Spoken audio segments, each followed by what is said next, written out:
আজকের স্টোরিটি হলো king Midas and his grid, রাজা মিডাস এবং তার লোভ, সেই বিষয়ে গল্পটি 9 বা 10 স্টুডেন্টসরা লিখতেও পারবে এবং 7-8 স্টুডেন্টসরাও লিখতে পারবে।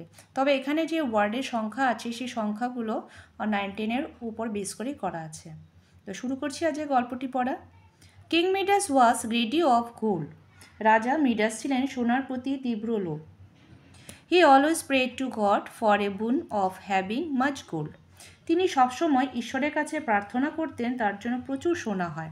এখানে বুন মানে বর চাওয়া, আশীর্বাদ, সেক্ষেত্রে ব্যবহার করা হয়েছে। One day god mercury appeared before him. একদিন ভগবান মার্কারি তার কাছে আবির্ভূত হলেন। এখানে অ্যাপিয়ার্ড মানে আবির্ভূত হওয়া। Granting his prayer god disappeared. তার প্রার্থনা অনুমোদন করে ভগবান অন্তর্ধান হলেন। ডিসঅ্যাপিয়ার্ড মানে অন্তর্ধান হওয়া। Next moment everything touched by the king turned into gold. ঠিক তার পরের মুহূর্তেই যখনই রাজা কোনো কিছু স্পর্শ করছিলেন তাই সোনাতে পরিণত হয়ে যাচ্ছিল। But as soon as the king touched his food and drink it turned into gold. কিন্তু যেই মুহূর্তে রাজা তার জল এবং খাবার স্পর্শ করলেন তাও সোনায় রূপান্তরিত হয়ে গেল। His beloved daughter came to him and touched him.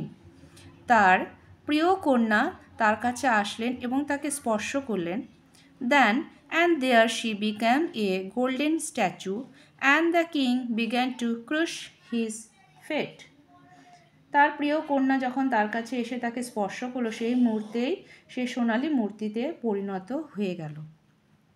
He then again prayed to God for taking back the crushed bone. তিনি পুনরায় ঈশ্বরের কাছে অভিশপ্ত আশীর্বাদ ফিরিয়ে নেবার জন্য প্রার্থনা জানালেন। The king realized the wealth cannot make a man happy. রাজা বুঝতে পারলেন কোনো মানুষকে সম্পদ সুখী করতে পারে না। তো এই গল্পটির মোরাল হলো ফাদারহুড উইন্স দ্য গ্রিড। পিতৃত্ব জয় লাভ করে। ওকে, গল্পটি আমাদের শেষ হলো।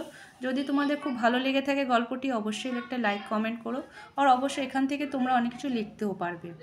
তো আশা করছি ভালো লাগছে। আজকে এ পর্যন্ত রাখছি। বাই।